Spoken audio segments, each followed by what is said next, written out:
YouTube, Hi YouTube. Шинэ бичлэгтэй давтай морил энэ удаагийн бичлэг бол шинэ дууныхын талаар бөнөрөө сонирхолтой зүйлсүүдийг ярилцгаая. Миний олж цуглуулсан зүйлсүүд юу байна гэдэг талаар бөнөрөө ярилцъя. Энэ дууны утга учир нь бас юу байж болох уу? Юу хэлхийг зорьсон гэх мэтчлэн. За мөн Солонгост Blackpink-ийн шинэ альбом, шинэ дуу гарсантай холбоотой юу шинээр нэмэгдсэн бэ гэдэг талаар бөнөрөө ярилцгаая. Go буюу ингээд урагшлан явна гэсэн юм утгатай байгаа шүү дээ. Тэгээд энэ нь өөдөн тэмүүлэх, итгэлтэй байх гэсэн зорилгыг санааг агуулж байгаа юм байна. Ингээд харах юм бол хоёр зүйлийг аягүй онцолж болж байгаа байхгүй. Нэгдүгээрт хязгааргүй урагшаага тэмүүлнэ. Хоёрдугаарт яг ингэхдээ бид нар хамтаараа байна. Бид нар багаараа байна.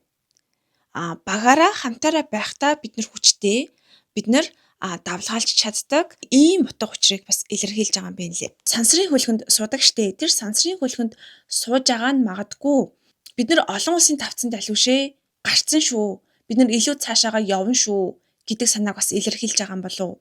Дахиад жисэн маань яригдж байгаа юм л да. Гэхдээ энэ удаа болвол би комментүүдийг нь уншаад ер нь бол фэнүүдийн сэтгэлдлийг уншихад жисүү маш гоё болсон байна. Бүр үнэхээр өөрчлөгдсөн байна. Гэхдээ яагаад дахиад жисүүд илүү бага хэсгийг өгч хөө? Яагаад жисүүг дахиад ийм бага гаргаваа гэж ингэж уралсан байгаа. Өмнө яг ингээд жисүүг хүлээн зөвшөөрдөггүй арай л нөгөө гураасаа жоохон доогуур байна ч гэдэг юм. Тиймэрхүү ярианууд угаасаа амар гардаг байсан шүү дээ. Гэтэл энэ удаа тэр жисүүгийн харизм тэгээд ингээд зүгээр зогсож байгаа нь гэл камер руу харахгүй зүгээр урагшаараа зогсож байгаа нь хүртэл бүр үнэхээр гоё харизмтай байсан. Тэгээд би энэ дуунаас бол жисүүг харахыг үнэхээр хүссэн. Ер нь бол жисүүгийн эсүүдээ дахин ухрааж үзсэн. Жисүүгийн үсний засалт, нүүр будалт, за дээрэс нь тэр хувцаслалт бүр үнэхээр гоёсэн. Тэрний дараачаар Руже байгаа. Ингээ мейкапнд буусан гэсэн Руже учраас хөөхрөн харагддгийм байна гэдэг нэг юм жок явж исэн заяа. Тэгээ тэр яг хуу ингээд мейкапнд буусан биш тэр чинь албаар л тэгж бодож байгаа шүү. Тэгсэн чинь нэг юм би анх харахад гэсэн яг тэгж харагдаж исэн заяа. Мейкапнд буусан юм шиг харагдаж шít гэж дотроо бодоод яг комент гүйлгэжсэн чи яг тийм комент байсан. Та нар нэрээ тэрийг юу гэж бодсон бэ? Ружегийн үс блонд хിവэрэ байсан, шар хിവэрэ байсан. Гэтээ Ружед бол яалтчгүй шар үс айгүй гоё зөгтөг. Фэйсбүүкээс юм болсон байхгүй юу?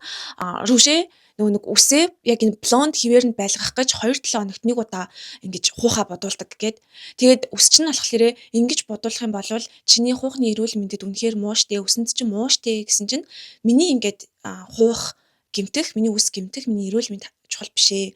Гол нь би фэнүүдтэй таалагдах ёстой. Миний фэнүүдийн одоо хүлээн зөвшөөрдөг үсний өнгөн гэх юм стайл нь энэ учраас надад ингэ зүгээрээ it's okay гэсэн байгаа байхгүй. 2-7 хоногт нэг удаа бодуулах ёстой байдаг учраас ер нь л үсчингээ ханч хамаагүй явж исэн ингээд авцардаг юм бэ нэлээ бодуулахын тулд нэг тийм мэдээлэл би олж уншсан. Ружегийн үс ойрт ерөөсөө өөрчлөгдөхгүй. Уул нь Ружегийн өөрийнх нь үс чинь хар өнгийн үс шүү дээ. Гэхэд бүр баян юм блонд хിവэрэ байгаад байгаа нь жоохон энэ үс нь гэмтдэг юм бах та гэж бодож исэн. За ямар ч юм бэ? Яна бичлэгнээс үс рүү ямар дэлгэж ороо. За дараачих нь болохоор Чэни байна. Ва Чэни 진짜 대박이야. Тэр хэсэг надад бүр үнэхээр таалагдсан. Миний одоо харж гайхаж шагшин багцсан хэсэг бол ерөөсөө л энэ хэсэг байлаа. За дараачих нь Лиза байгаа. Далаад ир нэг юм шилэн гүүр тавингуутлаа. Тэрэн дээрээс ингээд Лиза өгөлж гарч ирдэг штэ яг ингээ моогоо шиг. Тэр хэсэг бүрээсээ шар ус босгосон заяа. Тэгэд яг энэ байдлаараа далааг одоо нэгсэндээ хоёр хуваачиж байгаа байхгүй юу. Тэг яг үндэ далаа дээр ингээд шилэн гүүр ингээд шууд тавиал ингээд дээгүүр гарах боломжгүй штэ. Энэ утгаараа Лиза боломжгүй зүйлийг боломжтой болгодог. Ямар ч одоо хүчтэй цохилт байсан бай. Тэрийг ингээд давж гарч чаддаг гэдэг бас утгыг илэрхийлж байгаа юм болоо гэж би дотроо бодсон. Гэтэ хамгийн сүүлд тэр шилэн гүүр нь өөрөө ингээд тэр шилэн гүүрээ хагалчихж байгаа байхгүй юу. Тэгээ тэр нь бол бас яаж байгаа юм бол энэ хэсгээс дахиад нэг онцлмаар байгаа мэдээж хэрэгцүүл байгаа. Тэрний юу гэхээр далаа бол бүр яалтчгүй салшгүй холбоотой мөн сэлүүр хоёр. Далайг гарахтаа зүгээр нэг юм далай гаргачаагүй. Эдгээр ингээд далайн дунд ингээд цосоод ингээд байчаагүй. Яг ингээд далайг нэг юм тэлхий шиг харуулсан байгааз. Тэгэхээр ер нь бол далайн давлгаа. Тэгээ тэрийг ингээд сэлүүртээд тэгээ хаашаа явах, яах их бид нар ингээд давлгаална. Бид нар бүгдийг чиглүүлнэ. Гэхдээ зүгээр нэг далаа биш дэлхийг ингээд үрсэлсэн байгаа учраас ер нь бол дэлхийн нийтээрээ Blackpink давлгаална. Тэ. Тэгээ дээрэс нь айгүй олон хүмүүс ингээд сэлүүрдэд байгаа штэ тэрэн дээр. Олон хүмүүс нь мэдээж фэнүүдийг ээлж байгаа.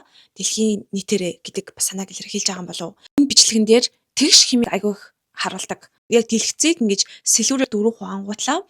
Тэрэн дээр ингээд дөрвөн гишүүн орж ирсэн байх жишээний. Тэгээ энэ тэгш хэм нь бол Blackpink-ийн дөрвөн гишүүд дөрүүлээ яг адилхан шүү. Яг адилхан дөрвөн хүчийг ингэж нэгтгэж байгаа шүү гэдэг бас санааг илэрхийлэхийг зорьсон болов уу гэж харсан. Одоо жоохон анжуун суушиг гэх юм уу? Тэмхэн байна гэж бодож байгаа юмнуудаа хэлэх юм бол нэгдүгээрт одоо 4 өдрийн өмнө энэ дуу цацагдсан байгаа байхгүй юу? Гэтэл 4 өдрийн өмнө цацагдахад ерөөсөө 35 сая үзэлттэй байна. Сонирн байгааз удаан хүлээлгээд татж байгаа дуу 4 хоногт 35 сая байна гэдэг бол өөрөө жоохон муу үзүүлэлт болж байгаа байхгүй юу? Тэгэхээр энэ дуу клип нь үнэхээр сайн чанартай болсон боловч дуу нь өөрөө жоохон дахин сонсохоор дуу болсон уу гэвэл үгүй ээ гэж харагдаж байгаа юм болов. Европ хүмүүсийн хийсэн реакшн болон яг Аз хүмүүсийн хийсэн реакшнуудыг нэлээх үзсэн. Тэрэн дээр болохоор Европ хүмүүс айгүй гоё хүлээж авч байгаа заяа. Реакшнуудыг үзэх юм бол YouTube рууд маш гоё эерэг хүлээж авч байгаа. Ямар гоё ритмтэй дуу вэ? Ер нь бол айгүй дээжгүй шүү. Айгүй олон жанрыг холсон байна. Тиймэрхүү сэтгэлүүд өгж байгаа бол Аз үзэгчид Аз YouTube-рууд маань ямар сонин нэг юм огцом орж ирсэн дуу вэ? Техно дуу юм уу? Яг айгүй сонин холилдсон дуу байна. Айгүй зөөлхөн явж байгаа л гинт яг нэг юм дисконы, баарны ай шиг ай орж ирэл гинт ингээд байгаа нь жоохон чихэнд наалтцгүй байгаа мó? Гэт тэр бүр ингээд миний байнга үздэг YouTuber байдаг байхгүй юу? Зөвхөн K-pop дуун дээр реакшн хийдэг. Тэгсэн чинь энэ миний ерөөсөө реакшн хийдэг төрөл жанрын дуу биш байна. Blackpink-ийнхэн үнэхээр өөр левелд очсон байна. Тийм учраас надад бол хэлэх комент нь Лизагийн рэп өгөл хэсэг бол гоё байлаа. Өөр ингээд хэлэх комент бол алгаа миний жанр биш байлаа гэсэн комент өгсөн заяа. Тэгэд би ингээд үнэхээр л яг K-pop урсгал, K-pop дуу биш болсон юм байна да гэдэг бодлоо бас баттгсан. Энэ дууг яг стадион дотор яг фэнүүдтэйгээ хамт сонсох юм бол яг Blackpink-ийн дуулаад фэнүүд нь сонсох юм бол тэр стадион бол үнэхээр дөргихоор дуу гэж би бодоод байна. Төгсгөл хэсэг нь хүртэл Blackpink гэдэг нэг юм фэнүүд бүгд орилдоод ингэж яхаар ингээд бол үнэхээр дөргөө гоё дуу болсон байна лээ. За одоо хамгийн сүүлд нь Солонгост болохоор Blackpink-ийн шинэ альбом Pop-up Store мэдээж нэгдсэн байгаа. Гэхдээ Pop-up Store нь өөрөө дангаараа нэгдсэн бол биш. Мөшин саа гэж та нар мэдэн шүү дээ. Солонгосын нөгөө нэг олимпийн хувцас хийжсэн айгүй алдартай. Ер нь бол хувцсууд нь нэлээд жоохон үнэтэй. Тийм брэнд байгаа. Солонгост бол нэлээд алдартай. Тэгээд Мөшин саатай хамтарч Pop-up Store нээж байгаа. Мөшин саа өмнө нь Лизагийн Alter Ego гэдэг альбомтой хамтарч ажиллаж исэн. Тэгэхээр тэнд очих бол боломжтой. Очоод Blackpink-ийн шинэ гарсан тоглоомууд зөндөө олон гоё зүйлсүүдийг харах, худалдаж авах боломжтой юм байна лээ. Мөшин саа яагаад ер нь бол хамтардаг вэ гэхээр ер нь бол яагаад Blackpink-ийнхэнтэй ийм том брэндүүд хамтарч ажилладаг вэ гэхээр нэгдүгээрт Мөшин саа гэлтгүү тэр байгууллагууд өөрсдийнхөө бүтээгдэхүүнийг борлуулж чадна. Айгүй олон фэнүүдэд. Давхар Pop-up Store-ыг далимдуулаад өөрийнхөө брендийг илүү сурталчлах боломжтой байдаг учраас брэндүүдтэй, ийм хамтлагуудтай хамтарч ажиллах Pop-up Store-ыг нээх айгүй дуртай байдаг. Жишээлбэл гоо сайхны брэндүүд байдаг. Гоо сайхны брэндүүд хувцсны брэндүүдтэй хамтарч Pop-up Store нээх жишээ нь иймэрхүү хамтрлууд бол нэлээх байдаг. Өнөөдөр дээрэс нь Blackpink дээ шүү дээ. Яг энэ шинэ дуун дээр Солонгос үг байхгүй. Солонгос мөрч байхгүй заяа. Бүр хэсэг байтгаа бүр нэг үгч байхгүй. Тэгэд энэ дээр бол жоохон гонсгор байгаа. Солонгос фэнд бол үнэхээр гонсгор байгаа. Та нар юу гэж бодож байна? Blackpink-ийн энэ одоо шинээр гаргасан Go гэдэг дууг яг яаж хүлээж авсан бэ? Аль хэсэг нь жоохон таалагдаагүй вэ? Аль хэсэг нь илүү cool гоё байсан бэ? Тэг ингээд өөр гоё сонирхолтой надад хэлж өгөхөөр баримтууд байна уу? Надтай хуваалцаарай. Дараагийн бичлэг хүртлээ. Түр баяртай.